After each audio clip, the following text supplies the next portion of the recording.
أمامكم أرقام هذه المباراة التي انتهت بانتصار مغربي بثلاثية، ليلة مغربية جديدة في كأس العالم، وليلة تؤكد أن هذا المنتخب لا يملك فقط الموهبة بل يستطيع تصحيح المباراة وتعديل الأوتار داخل مباراة واحدة والخروج بانتصار. أرحب من جديد بمحللي قنوات بين سبورتس. ألف مبروك يا وجه الخير. مبروك علينا جميعا، مبروك على حاتم وعلى ياسر. نسى أسماءكم هكذا. مبروك للاعبين، مبروك للجماهير اللي ساندت بقوة، للجماهير اللي في المغرب، اللي داخل المغرب واللي خارج المغرب، للمدرب، للاعبين، للملك. يستحق هذا الفوز، نهديه هذا الفوز إن شاء الله، ونتمنى إن شاء الله أن نذهب بعيدا إن شاء الله إلى بعد نقطة. أظن كانت مباراة عصيبة، مباراة شاهدنا فيها الأشياء كثيرة، شوطين مختلفين. شوط أول كان نعاني كثيرا، وشوط آخر شوط ثاني مع تغييرات المدرب ومع أداء أسطوري. أنا أقول لي بونو، لأن بونو في الفترة اللي كنا ضعاف فيها وكنا أقل أبقى المنتخب أبقانا في المباراة. نعم. خلال تصدياته. نعم. والشوط الثاني دائما أمين تكون شوط مدربين، يحسب للمدرب. تغييراته أعطت إضافة كبيرة، واللاعبين اللي دخلوا أعطوا إضافة، وتحسن الأداء، تحسن المستوى الهجومي أكثر. نعم. وصلنا للمرمى أكثر من سجلنا 3 أهداف. ألف مبروك ألف مبروك ألف مبروك لكل جماهير هذه اللي فرحانة في المغرب، هذه صور جميلة مشاهدينا تصلنا من فرحة الجماهير المغربية، فرحة لا تخص ملعب هيوستن وحده بل تمتد إلى الرباط، الدار البيضاء، فاس، طنجة وكل المدن المغربية، وتابعنا كذلك الدوحة القطرية وكل مكان يوجد فيه مغربي يحمل هذا المنتخب في قلبها. الصور كذلك من بوسطن، فرحة الناس، فرحة العائلات التي تابعت هذه المباراة بأعصاب مشدودة، فرحة الأطفال الذين يرتدون القميص الأحمر ويحملون بطبيعة الحال شعار المنتخب ويحلمون أن يعيشوا لحظات أكبر، وفرحة جيل يرى أن الحلم المغربي في كأس العالم لم يعد مجرد ذكرى جميلة بل قصة مستمرة. محمد وهبي واحد من صناع هذا الإنجاز، خصوصا بعد التغييرات التي قام بها في الشوط الثاني وأثمرت هذا الانتصار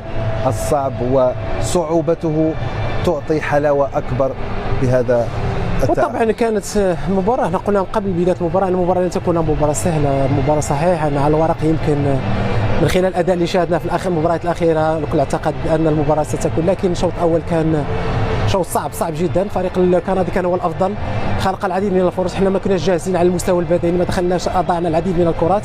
لكن دائما تقول لك شوط المدربين، شوط ثاني شوط المدربين، قراءة جيدة للمدرب فقط، للمساعدين كذلك ساكرامنتو ولحاجي ولكل الطاقم، قراءته الجيدة في عملية التغييرات، أعطوا إضافة أكثر، خصوصا دخول طالبي، دخول مرابط في وسط الملعب، تحسن الأداء على مستوى وسط الملعب، لم نعد نضيع الكرة بشكل يعني باستمرار، واستغلنا يعني المساحات. إبراهيم كذلك اليوم كان ممرر لهدفين لكل من وناحي اللي اعتبرته اليوم أحد نجوم المباراة. نجوم هو بونو.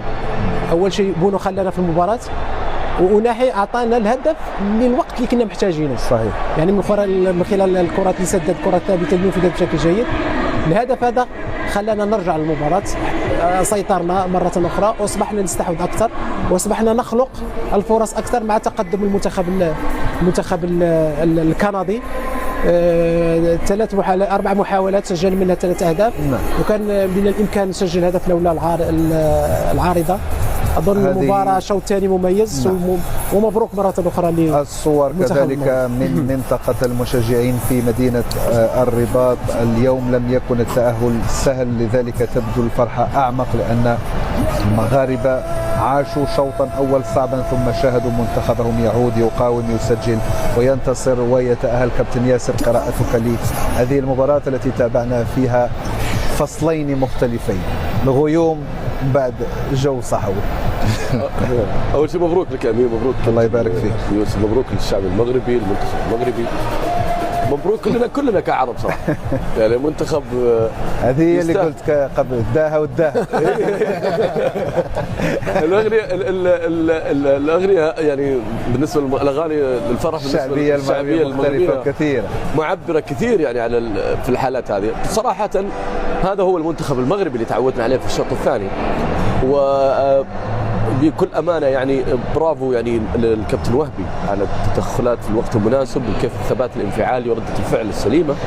طبعا الكابتن بونو شهادتي فيه مجروحه انتم عارفين. هلالي ايوه ولدنا.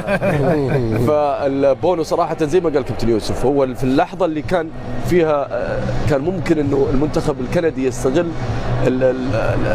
الضياع اللي كان فيه المنتخب المغربي في البدايه، ثبت بونو واستطاع ان يعيد المنتخب المغربي الى الملعب. كذلك رده الفعل بالنسبه للاعبين كانت في احسن توقيت في وقت مناسب، اظهرت الجوده الفنيه المغربيه علو الحالي. انا اعتقد انه زي ما يقولوا ايش تقولوا ارى فرنسا الحين جيبوا فرنسا.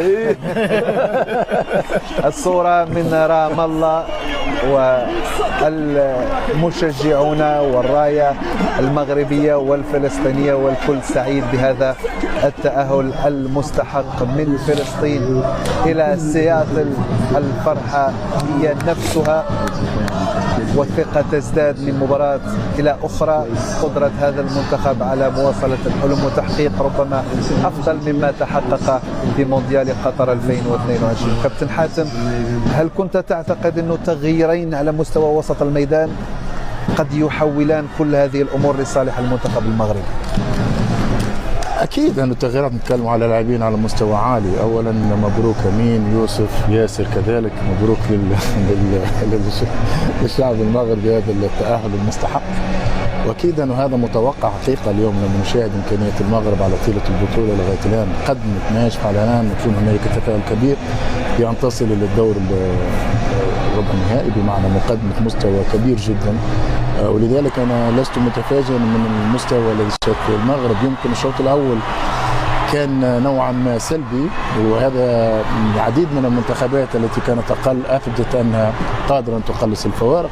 الشيء الايجابي في الشوط الاول، وهذا اعتقد انه ميزه لدى المنتخب المغربي، لما كنت في اسوء حالاتك لم تتقبل اهداف، وهنا هذه ميزه اضافيه انك لديك حارس على مستوى عالي، لديك حارس قادر أن يعطيك توازن ويعطيك إضافة في الملعب، وشاهدناه في ركلات الترجيح كيف كان حاسم كذلك أمام هولندا.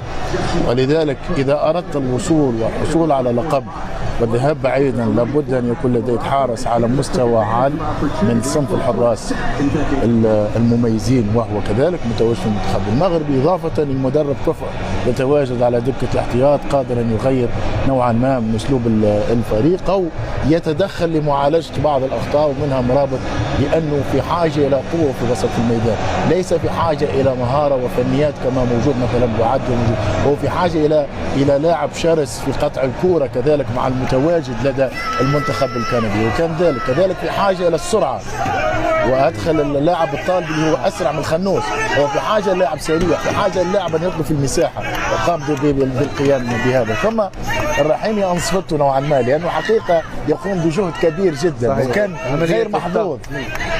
سفيان كان غير محظوظ، ثم الكرة الأولى كانت مثله بالعارضة، وتوهت الكرة الثانية وسجلها أكيد.